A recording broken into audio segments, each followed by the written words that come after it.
जो टॉपिक है हम वर्ण आश्रम और धर्मा की लर्निंग्स के बारे में हम डिस्कस करेंगे।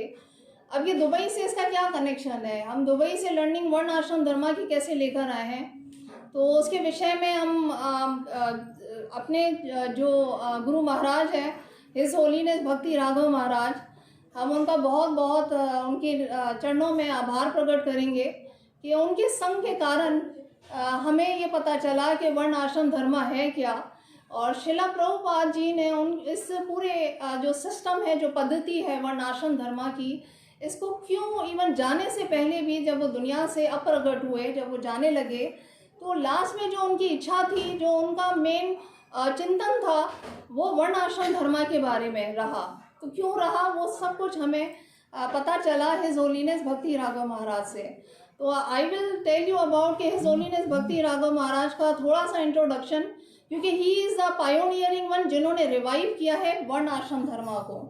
हम इतने बड़े आज सब्जेक्ट मैटर के बारे में सुनने जा रहे हैं, तो इस पूरे सब्जेक्ट को जिन्होंने रिवाइव किया है, वैसे तो ये ऑब्वियसली चैतन्य महाप्रभु के ज़माने से ही जो है वो वर्ण आश्रम धर्मा के ऊपर बताया गया था, और उससे पहले भी भगवद गीता वगैरह के अंदर श्री कृष्ण बार बार वर्णन करते हैं कि वर्ण आश्रम धर्मा है क्या। पर जब श्री चैतन्य महाप्रभु धरती पर आए, तो उस वक्त भी जो शिला भक्ति विनोद ठाकुर वगैरह हैं, उन्होंने बताया कि जी वर्ण आश्रम धर्मा वगैरह की स्थापना करने से या उसका पालन करने से हम भक्तों के जीवन में जो कठिनाइयाँ आती हैं, जो हम भूल जाते हैं भगवान को या अपने पथ से गिर जाते हैं, उससे रुक सकेंगे, हम उससे बच सकेंगे। हम सबके साथ ऐसे होता है ना कि कभी कभी भक्ति में दिल लग रहा होता है, कभी कभी नहीं लग रहा होता है, सबके साथ होता है। हाथ ऊपर करें, हम सब उस रास्ते पर हैं कि हम बार बार मन को खींच के लाके कोशिश करते हैं, ऐसा ही है। कभी कभी इतनी अच्छी माला हो जाती है, ध्यान बिल्कुल मगन होता है भगवान में। कभी कभी जो है वो ऐसा दिल नहीं चाहता कि जाके हम फ्राइडे क्लास अटेंड करें, या संडे को थोड़ा सा थक गए, सुस्ती आ जाती है, ऐसा ही है। तो ये जो वर्ण आश्रम और धर्मा है, ये एक ऐसा निज़ाम है, ये एक ऐसी पद्धति है जिसमें, जैसे मैंने कहा कि सारे जितने भी परंपरा में आचार्य जन है, तो वो सब इसके ऊपर बताते चले आए हैं। पर अल्टीमेटली क्या हुआ कि शिला प्रभुपाद जी जो हैं वो 1965-66 में वो जब अमेरिका गए 66 में, तो वहाँ पर उन्होंने जो बुनियादें रखी, वो किस तरह से रखी, आप सबको पता होगा कि टेम्पल्स वगैरह तो इस्टेब्लिश किए उन्होंने, बहुत बड़े बड़े टेम्पल इस्टेब्लिश किए, बड़े बड़े जिसे मंदिर कहते हैं कि वो वहाँ पर जो है वो कायम किए। तो पहला मंदिर कहाँ पर कायम किया था अमेरिका में, कौन सा शहर था, एनी आइडिया, किसी को पता है? न्यूयॉर्क में हुआ था, वेरी गुड। और दूसरा टेम्पल कहाँ पर हुआ था, कहाँ इस्टेब्लिश किया था उन्होंने, किसी को आइडिया हो तो प्लीज़ बताइएगा।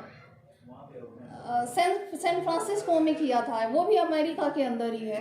तीसरा टेम्पल कहाँ बड़ा उन्होंने इस्टेब्लिश किया था, मॉन्ट्रियल के अंदर। मॉन्ट्रियल कहाँ पर होता है, कनाडा के अंदर होता है।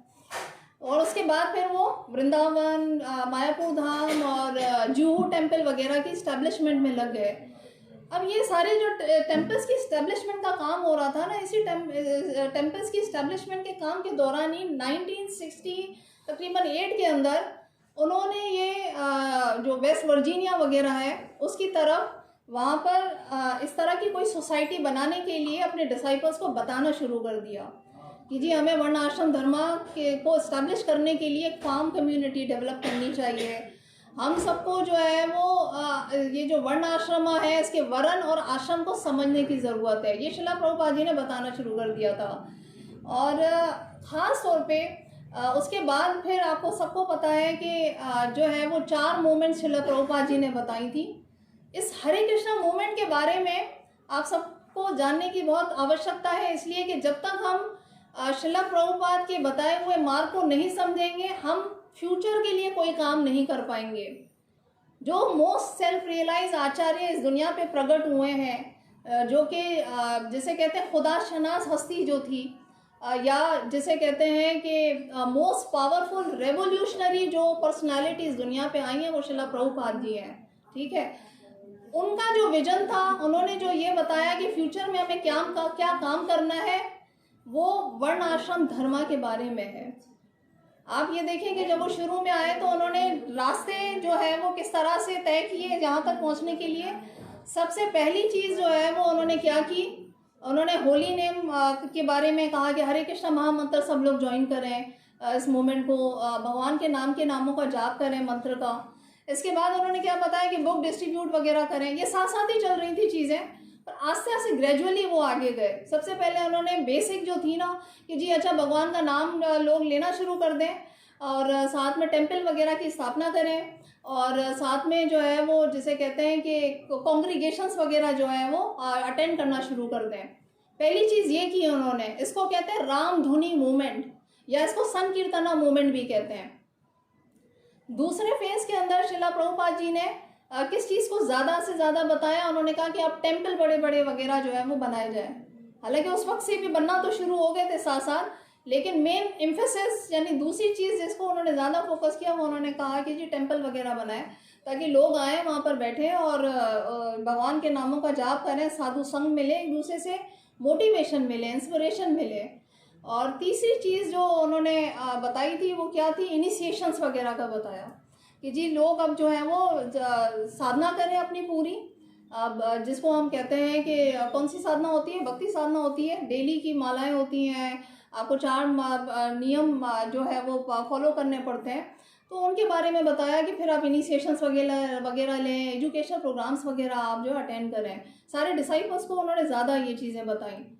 इन तीनों चीज़ों के अलावा भी एक चौथी चीज़ थी जिसको कहते हैं वर्ण आश्रम।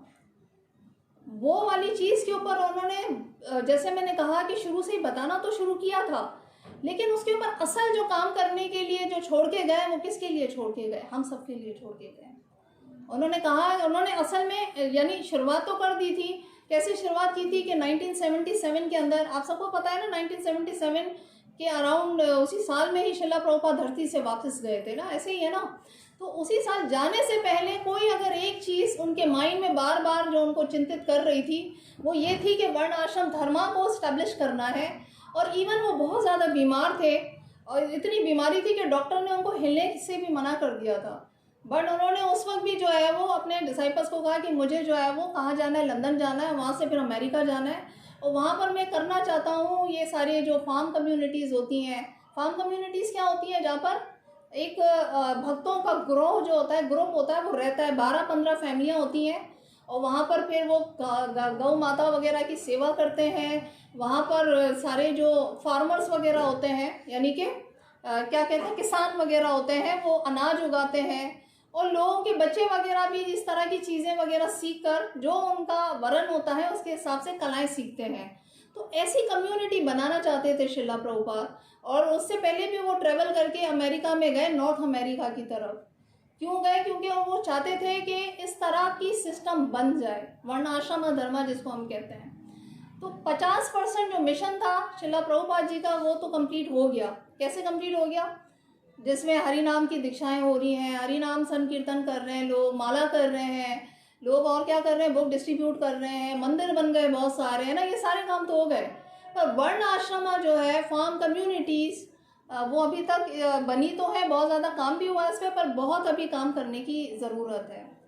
तो मैं जिन गुरु के बारे में आपको बता रही थी, हिज होलीनेस भक्ति राघव महाराज, उन्होंने वर्ण आश्रम धर्मा की को रिवाइव करने के लिए बहुत अनथक मेहनत की। He is a minister for Indian Daivi Varna Ashrama ministry. He is a minister. वो मिनिस्टर का मतलब ये होता है कि जो भी ये वर्ण आश्रम के जितने भी कार्य होते हैं ना, उन सबको देखेंगे वो पूरी दुनिया में। और उन्होंने और भी बहुत बड़े बड़े काम किए। शायद आपको पता हो कि मायापुर धाम के अंदर जो है बहुत सारे ब्रह्मचारी, वो भी उनका नाम था, और राघव ब्रह्मचारी। तो उस वक्त भी क्या हुआ था कि कुछ डकैत आ गए थे, और वो विग्रह जो है भगवान की लेकर जाने लग गए थे, क्योंकि वो सोने की थी। तो उस वक्त भी जो हिज होलीनेस भक्ति राघव महाराज है, उन्होंने क्या किया था, वो आगे आए थे। हालांकि उनकी एक जो वो जो लेग थी उस वक्त अफेक्टेड थी, वो चल भी नहीं पा रहे थे सही तरह से, लेकिन वो आए और भगवान की को बचाने के लिए, भगवान की जो विग्रह थी जब बचाने लगे, तो वो जो डाकू आए हुए थे मायापुर धाम के अंदर, उन्होंने उन पे जो है वो बॉम्ब ब्लास्ट, जो बॉम्ब था वो फेंक दिया था उनके ऊपर। जब उनकी लेग्स के ऊपर लगा, टांग के ऊपर लगा, तो वो पूरी ब्लीडिंग उनको बहुत बेतहाशा शुरू हो गई उसी वक्त। और इतनी ज़्यादा ब्लीडिंग थी, पर डिस्पाइट कि इतनी ज़्यादा ब्लीडिंग हो रही थी, वो उस वक्त भी हरे कृष्ण महामंत्र जाप कर रहे थे। तो we all say Hare Krishna Krishna Krishna Hare Hare, Hare Ram Ram Ram Hare Hare. So he is a hero for all of us, क्योंकि भगवान हमारी विग्रह को एक वेस्टर्न साधु ने जो है वो बचाया। कितनी बड़ी बात है। और लोग आज भी उनको कहते हैं कि आपकी तो पूरी टांग ही नहीं है उस हादसे के बाद। और उस वक्त भी उनकी उम्र कोई 20-22 साल 25 साल होगी, कोई बहुत यंग एज में थे। पर उन्होंने कहा कि इट इज़ लाइक दैट, और कृष्णा की मर्जी है इसके अंदर भी। उसके बावजूद भी वो जा के विलेजों के अंदर जाते थे और भगवान का नाम देते थे लोगों को। साइकिल के ऊपर जाते थे, चल के जाते थे, हालांकि टांग नहीं थी उनकी एक। तो उन्होंने बहुत ज़्यादा काम किया, और सबसे ज़्यादा जो उन्होंने यूथ प्रीचिंग जो है, नए जो आज की जनरेशन है, उनको जाके भगवान के बारे में बताया। तो हम सबके लिए शिक्षा है कि इस तरह के जो भी हमारे उसमें परंपरा है, इसमें आचार्य हैं, इस तरह के टीचर्स हमें मिले हैं, तो उनसे हम सीखें ज़रूर। तो एक जो चीज़ हमें बहुत ज़्यादा हमारी अपनी दुबई की अभी जो यात्रा थी, तो उसमें जो सीखने को मिली, उनका संग मिला है होलीनेस, जिनके बारे में हम बात कर रहे हैं, भक्ति राघव महाराज। और संग के साथ साथ उनका आशीर्वाद भी मिला, वो इस लिहाज से कि वो खुद चाहते हैं कि शिला प्रभुपाद का जो 50% काम रह गया है धरती पर। अब आप सबको पता होना चाहिए कि 50% काम कौन सा रह गया। वर्ण आश्रमा कम्युनिटीज़ की इस्टेब्लिश करना, फार्म कम्युनिटीज़ को बनाना। हम ऐसी ज़िंदगी को ज़्यादा से ज़्यादा प्रमोट करें अपनी लाइफ में, जिसमें सिंपल थिंकिंग हो, हाई थिंकिंग हो और सिंपल लिविंग हो हमारी। शिला प्रभुपाद जी ने क्या कहा है? Simple living, high thinking. तो ये जो हम बात कर रहे हैं ना कि 50% जो काम करना है, अभी भी 50% काम क्या करना है। शिला प्रभुपाद जी एक दफ़ा इनके योगेश्वर एक डिसाइपल थे, उनसे बात करने लगे। तो योगेश्वर जी को शिला प्रभुपाद जी कहते हैं कि जी देखें, एक टाइम ऐसा आएगा कि ये जितने भी शहर वगैरह नज़र आ रहे हैं ना, ये सब क्लोज हो जाएंगे, बंद हो जाएंगे। तो योगेश्वर जी कहने लगे कि हाँ, तो कोई मसला नहीं है, और ये थोड़ी देर के लिए होगा, फिर बाद में सही हो जाएगा। और ऐसे बहुत सारे और शहर हैं जो प्रोड्यूस होते रहेंगे, शहरों की कमी थोड़ी है। तो शिला प्रभुपाद जी ने कहा था कि पर मैं ये नहीं चाहता हूँ। हम सब के जो रहने का जो मेन इस दुनिया के अंदर जो स्थान होना चाहिए, वो क्या होना चाहिए? हम किस परंपरा से आ रहे हैं? हम कृष्णा बलराम की परंपरा से आ रहे हैं।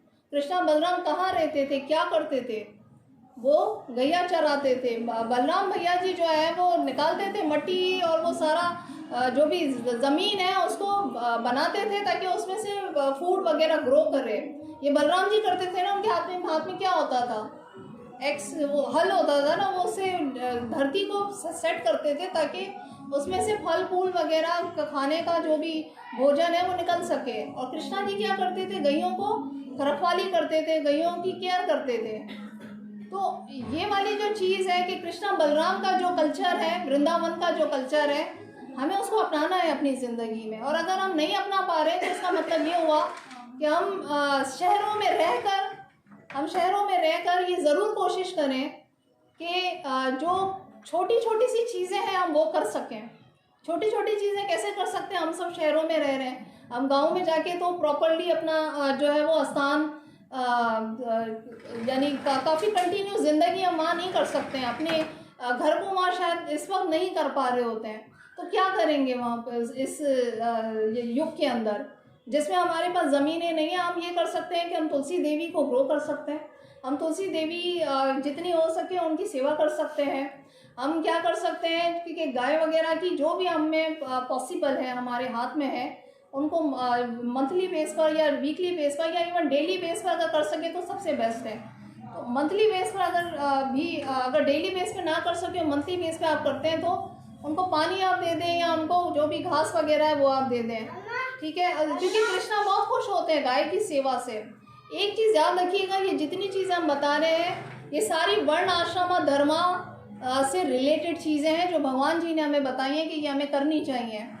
और हम क्या कर सकते हैं? ये महाराज ने हमें बताया था कि जो महिलाएं हैं जो घर में कुकिंग करती हैं, तो वो कुकिंग के दौरान कोशिश करें कि घी से बनी हुई जो है जो गाय माता का अगर शुद्ध घी वगैरह अवेलेबल है, तो उसका आप भोजन भगवान के लिए प्रिपेयर करें। अगर आप लोगों के उसमें पॉसिबल है तो ये ज़रूर करें। अशुद्ध जितनी भी बाहर चीज़ें मिल रही होती हैं उससे अपनी फैमिली मेंबर्स को खिलाने से बचाएं अपने आप को। इतनी चीज़ें, इतनी आसान चीज़ें जो है ना वो हम कर सकते हैं। तो वो जो मैं बात आपसे कर रही थी ना कि सिटीज़ क्लोज हो जाएंगे, और शिला प्रभुपाद जी ने कहा कि सिटी क्लोज होने ही चाहिए, एक ऐसा वक्त आएगा। और आप मुझे बताएं कौन सा वक्त ऐसा आया था कि हम शहरों के अंदर रह के बंद हो गए थे? आया था हम पे वक्त? कौन सा था? करुणा का वक्त आ गया ना हमारे पास। तो भगवान ने हमें अलार्म किया है। अभी तो ये बहुत हल्का हाथ रखा है भगवान जी ने कि हम फिर से जेल से निकल आए ना, घरों से निकल आए, पर टाइम विल कम। जितनी दुनिया के अंदर अभी स्थिति हो रही है, तो आपको क्या पता है कि 90% जो है वो खाद ही ऐसी नहीं उग पा रही है लोगों के पास कि जिससे फूड ग्रो कर सके। पूरी दुनिया के आप कंट्रीज़ को देखें तो वहाँ पर ज़मीन जो है वो बंजर हुई हुई है, उसके ऊपर जितना भी आप ट्रैक्टर चला रहे हैं, कुछ भी चला रहे हैं, तो फूड उग ही नहीं रहा। I think 80% of the countries पूरी दुनिया के अंदर, शायद 200 या 300 कंट्रीज़ हैं, तो उसमें से 80% ऐसे दुनिया के ममालिक हैं, मुल्क हैं जहाँ पर फूड उगता ही नहीं है, खाना नहीं उगता। तो हमारे शिला प्रभुपाद जी ने हमें क्या बात बता के गए? उन्होंने कहा कि अपने लिए ऐसा कोई ज़रिया बनाओ कि कोई ज़मीनें लो, वहाँ पर हल वगैरह चलाएं लोग, या वहाँ पर जो है कोई गाय वगैरह हो, तो हमें फूड वगैरह मिलता रहे। अगर फूड वगैरह बंद हो जाएगा तो एवरीबडी विल डाई। ऐसा ही है, ऐसा ही है ना।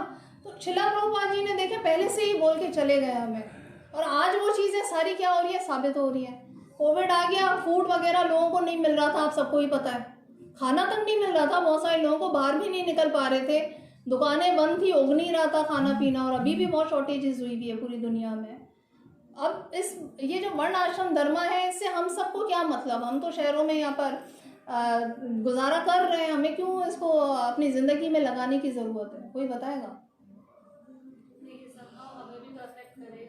अफेक्ट करेगा हम सबको, बिल्कुल, वेरी गुड। अगर ये फूड वगैरह शॉर्टेजेस होंगी तो हमारे बच्चे, हमारी जनरेशन, वो क्या होगी? हम उनको क्या मरते हुए देख सकेंगे? नहीं देख सकेंगे। और हमें जो ज्ञान शिला प्रभुपाद जी देकर गए, तो उसका कोई ना कोई बड़ा ऑब्जेक्टिव तो है कि हम अपनी जो डिवोटी कम्युनिटी है उसको बढ़ाएं आगे, इसको एक्सपेंड करें। अभी भी बहुत सारी जगहों पे जो है इंडिया के अंदर बहुत सारे ऐसी कम्युनिटीज़ बनी हुई हैं, फार्म कम्युनिटीज़ हैं। ये होलीनेस भक्ति विकास महाराज भी इसके ऊपर काफ़ी ज़्यादा जो है वर्णाश्रम के धर्म के ऊपर काम कर रहे होते हैं। क्या कर रहे होते हैं? वो भक्तों को उनके स्किल के हिसाब से जो है वो एजुकेट करते हैं, शिक्षा देते हैं, बताते हैं। यानी वो वही कहते हैं कि अच्छा, अगर मेरा कोई डिसाइपल जो है वो बिजनेसमैन है, तो वो अपना पैसा कमाए, और पैसा वगैरह जो भी कमा रहा है उसका 50% जो है वो किस में लगा दे? भगवान की सेवा में ज़रूर दे। तो उसकी जो जीवन की प्रगति है वो बढ़ेगी या नहीं होगी? वो आगे बढ़ेंगे या नहीं बढ़ेंगे अपनी ज़िंदगी में? भगवान के लिए लगा रहे हैं ना। एक चीज़ याद रखिएगा कि हमारे धर्म में पैसा कमाने के लिए मना नहीं किया गया। ऐसा नहीं है कि हरे कृष्णा मूवमेंट के अंदर हम बोलें कि बस आके हरे कृष्णा माला करें, जप करें और आराम से ज़िंदगी गुजारें। ऐसा कुछ भी नहीं है। हमारे ये जो वर्ण आश्रम धर्म के अंदर जो खासियत है वो हमें यही बताती है कि अगर आप एक बिजनेसमैन हैं तो आप ज़्यादा कमाएं भगवान के लिए। आप मर्सिडीज़ गाड़ी भी लें, आप रॉयल रोल्स भी लें, आप रॉयस भी लें, आप बड़ी से बड़ी गाड़ी लें, आप ओडी लें। उस गाड़ी के अंदर क्या करेंगे? आप खुशी से खुद घूमेंगे, क्या करेंगे? इतनी बड़ी गाड़ी क्यों लें? हमको कोई बताए क्यों लें? क्या फ़ायदा होने वाला है? हाँ, फैमिली के लिए लेंगे और डिवोटीज को ले जाएंगे, अपने गुरु महाराज को हम ले जाएंगे। ऐसा ही है ना, अगर हम अपने गुरु महाराज को सेवा एक बड़ी से बड़ी कार में लेकर जाते हैं तो भगवान का आशीर्वाद तो मिलेगा कि हमने उनको बहुत अच्छी सर्विस दी है।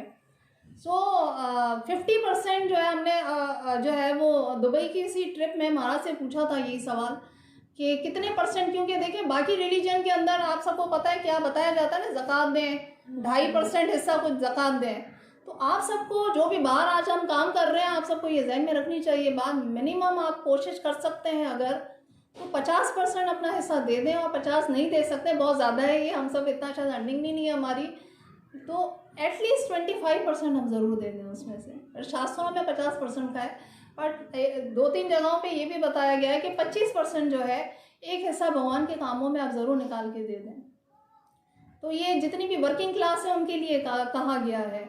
अब बाकी धर्मों का तो सबको पता होता है कि अच्छा भाई जितना भी कमाना है कमाए। वहाँ पर दुबई में भी शेख वगैरह क्या है, बड़े से बड़ा उनके पास हर वैभव जो है वो हर साधन अवेलेबल है, पर वो उनको सुकून क्या होता है, वो कहते हैं अच्छा भाई भगवान के खुदा के लिए इतना पैसा लगा देंगे तो हम तो मुक्त तो रहेंगे हर चीज़ से।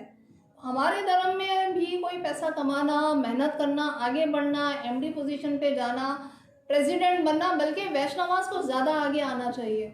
अगर हम भक्त अगर वैष्णव अगर कुछ करके आगे आएंगे तो क्या होगा, पूरी दुनिया को चेंज करने के लिए आसानी होगी। ऐसा ही है, ऐसा ही है ना। अगर हम जो है वो किसी लेवल पर अच्छे जैसे कहते हैं कि शिक्षा ग्रहण कर लेते हैं, तो उस शिक्षा को दूसरों तक पहुंचाने के लिए हमें एक बहुत बड़ी पोजीशन की भी ज़रूरत पड़ सकती है। जो ज़्यादा बड़ी पोजीशन पर होता है तो उसकी बातें ज़्यादा सुनी भी जाती हैं। तो भक्तजन अगर बड़ी पोजीशंस पे आज जो फोर्ड कंपनी के जो वो हैं नवासे हैं या क्या है, फोर्ड कंपनी के बेटे, नहीं बेटे के बेटे हैं ना, एल्फ्रेड फोर्ड के बेटे के बेटे हैं आई थिंक, हेनरी फोर्ड। तो उनकी हम स्टोरी पढ़ते हैं तो उसमें क्या है, उसमें भी यही हम देखते हैं कि उन्होंने क्या किया, भगवान के लिए अपना जो भी उनका ज़िंदगी का जो जैसे कहते हैं कि ओप्यूलेंस था वो इस्तेमाल किया। कैसे, आज भी लोग देखते हैं कि भाई ये तो इतने भगवान के लिए पैसे लगाते हैं, सेवा में लगाते हैं, सेवा में आते भी हैं, हर चीज़ करते हैं। तो इनकी सिचुएशन देखो, ये बहुत बड़े मालिक के बेटे हैं, बेटे के बेटे हैं, आई कांट रिमेंबर, उसी फैमिली के ही वो बेसिकली हैं, जो फोर्ड है उनकी फैमिली का ही मेंबर है वो।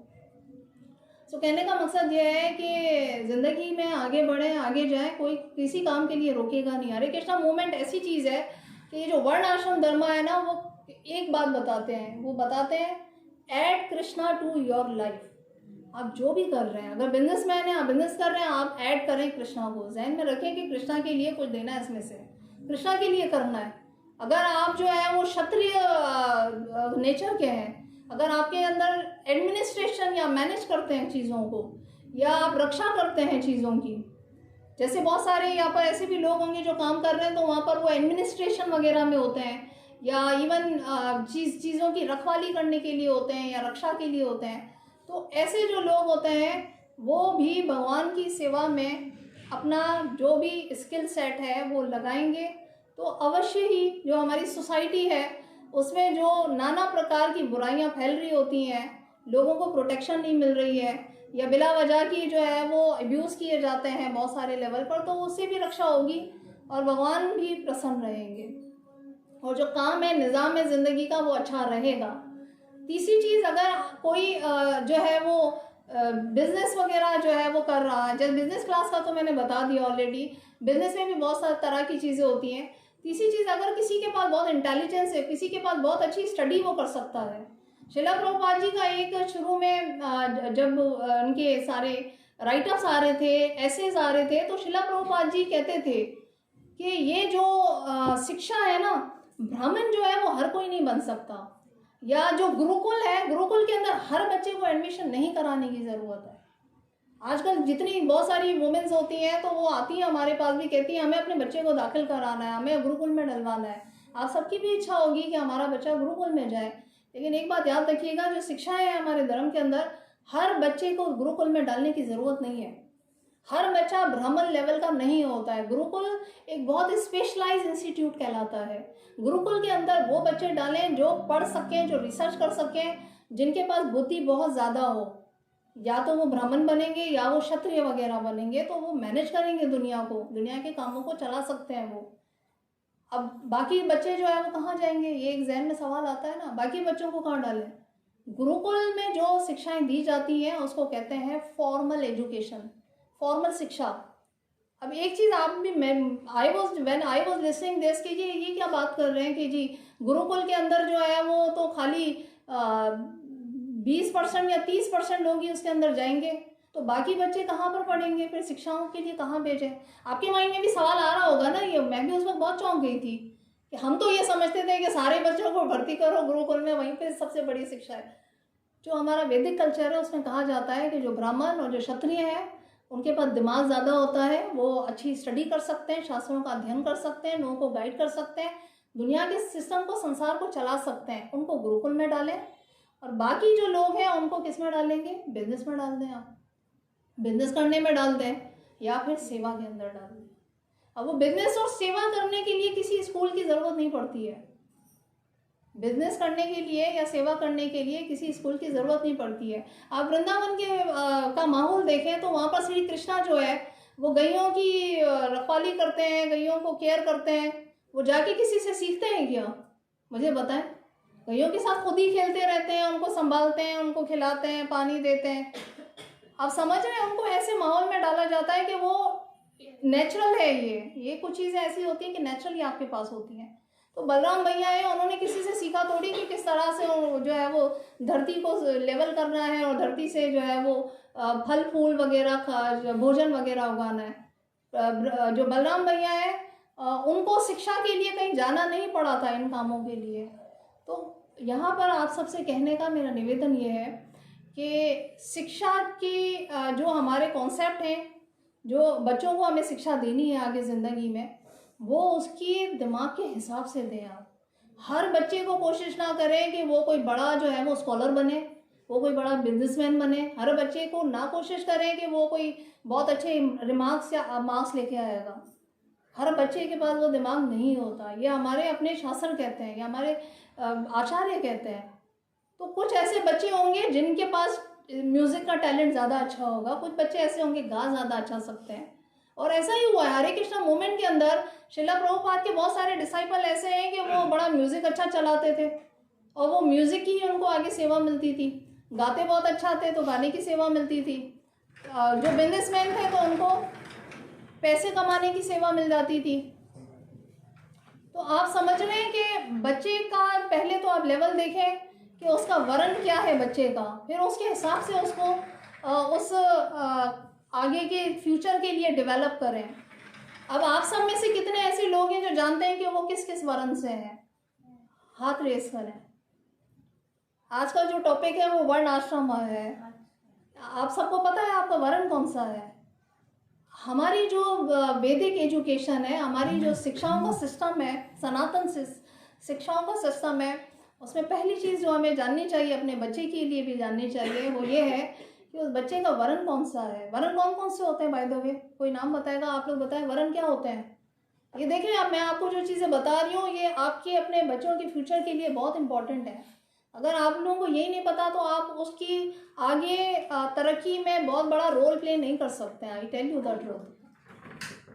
एंड बीइंग अ पेरेंट्स, और ख़ासतौर पे अब हम इस हरे कृष्णा मूवमेंट के अंदर हैं तो हम सबकी कोशिश होनी चाहिए कि एटलीस्ट हमारी जो शिक्षाएं हैं, ज्ञान है, विद्या है, वो विद्या हम अपने बच्चों को प्रॉपर तरीके से दे सकें, उसकी पसंद के हिसाब से, उसकी हैबिट के हिसाब से बच्चे को दे सकें। हर चीज़ उसके ऊपर इम्पोज ना करें, हर चीज़ फोर्स ना करें बच्चे के ऊपर। कृष्णा बलराम जो है वो उनको वृंदावन के अंदर ये जो किसान और ये वाली जो नेचर या हैबिट्स थी उसके अंदर पहले जो है वो डाला गया था। उसके बाद फिर ऑब्वियसली उनको बड़े काम करने थे तो फिर उनको सांदीपनी जो गुरुजी थे उनके पास भेजा गया था ताकि वो मज़ीद और भी चीज़ें सीखें। तो विद्याएं भी जो है वो तीन तरह की होती है। एक होती है फॉर्मल का मतलब ये होता है कि किसी ट्रेनिंग के लिए आपने गुरुकुल वगैरह के लिए में भेज दिया बच्चे को। दूसरी जो तरह की विद्या होती है नॉन फॉर्मल होती है। नॉन फॉर्मल का मतलब ये होता है कि कोई वोकेशनल ट्रेनिंग दे दी, बच्चे को कोई आर्ट की क्लास में भेज दिया, उसकी ड्राइंग बहुत अच्छी है तो कुछ बच्चों के लिए वो वाली विद्या अच्छी होती है। या उसको खेतों के अंदर भेज दिया कि अच्छा भाई खेतों के अंदर जो है वो पानी डालो, उगाओ, कुछ फल फूल निकालो। तो बहुत से बच्चे होते हैं उनको उसमें इंटरेस्ट होता है, उनको गुरुकुल में डालने की ज़रूरत नहीं है, बिल्कुल भी ज़रूरत नहीं है, क्योंकि ये कृष्णा बलराम जी ने हमें ये शिक्षा दी है। इसी तरह से बहुत से बच्चे ऐसे होते हैं कि उनके लिए जो है वो जो शिक्षाएं होती हैं वो बेसिकली बस सिर्फ वो माहौल में रह के उनको जो एक माहौल मिलता है, एटमॉस्फेयर मिलता है, एनवायरनमेंट के हिसाब से मिलती हैं शिक्षाएं। आप सबने शायद सुना भी होगा कि तीन तरह की विद्या होती है। परा विद्या होती है, अपरा विद्या होती है और अविद्या होती है। तो परा विद्या कौन सी होती है? एनीवन? जो कृष्णा जी ने वैदिक लिटरेचर के अंदर हम सबको दिया, भगवान की तरफ से जो विद्या आती है उसको परा विद्या कहते हैं। जैसे कि कृष्णा जो है वो अर्जुन को संबोधित करते हैं तो उस वक्त जो ज्ञान देते हैं वो परा विद्या है। फिर अपरा विद्या क्या होती है? अपरा विद्या में जो संत महामुनि होते हैं, महात्मा होते हैं, वो ज्ञान प्रदान करते हैं। तो ऐसे बहुत सारे भीष्म जो है वो उनकी बहुत सारे ऐसी शिक्षाएं हैं, भीष्म पितामह जी की हैं, कपिल मुनि जी की हैं, देवहूति की हैं, बहुत सारे ऐसे प्रसंग हैं जहाँ पर क्या होता है, बड़े बड़े महात्मा मुनिजन हैं, संत हैं, साधु हैं, वो हमें ज्ञान दे रहे होते हैं। तो उसको हम कहते हैं अपरा विद्या, वो भी वैदिक लिटरेचर से ही हमें मिलती है। पर जो ज्ञान आता है वो बड़ी बड़ी पर्सनालिटीज़ या साधु संघ से हमें मिल रहा होता है, साधुओं से मिलता है। और तीसरी चीज़ अविद्या, तो अविद्या जो है वो वेदास के अंदर होती ही नहीं है। वेदास को अगर हम देखें तो वेदास के अंदर तो बहुत सारी ऐसी चीज़ें बताई हैं कि वर्ण आश्रम धर्म कैसे फॉलो करना है, इसके बहुत सारी चीज़ें हैं। लेकिन एक चीज़ जो राम सखा प्रभु हमेशा बताते हैं, और ये प्लीज़ आप ध्यान से सुनिएगा, कि हम गृहस्थ आश्रम में रह रहे हैं, तो गृहस्थ आश्रम में जो चीज़ हम कर सकते हैं वो क्या कर सकते हैं, हम प्रसाद बना के और भगवान को अर्पण करें, साधुओं को खिलाएं, वो प्रसाद अर्पण करें और हरि नाम जप करें। क्योंकि आश्रम को फॉलो करना हम सबके लिए अभी भी बहुत मुश्किल है, लेकिन हम क्या कर सकते हैं, 2 काम कर सकते हैं। साधु संघ, अपने घर में हम कोशिश करें कि साधु संघ आयोजन करें, भक्तों का संघ हम जो है वो खुद भी जाके अटेंड करें, और प्रसाद वगैरह जो है, जब भी कोई साधु घर में आता है, सन्यासी आता है, मुनि आता है, तो वहाँ पर हम ज़रूर जाएं और उनको ज़रूर हम जो है वो अर्पण करें और उनके लिए हम जो है आदर सत्कार करें। इसका मतलब ये हुआ कि हमारा जो हाउस होल्ड ड्यूटीज़ है ना, जो हम गृहस्थ आश्रम में रहते हैं, वो इस तरह से पूरी हो सकती हैं। आप समझ रहे हैं ना बात, कि बहुत सारी चीज़ें तो हम नहीं कर सकते हैं कि जी गायों को हम बहुत ज़्यादा सेवा कर पाएँ डेली बेस पे, हमारे यहाँ तो वो माहौल ही नहीं है हमारे पास, या हम जो है वो हल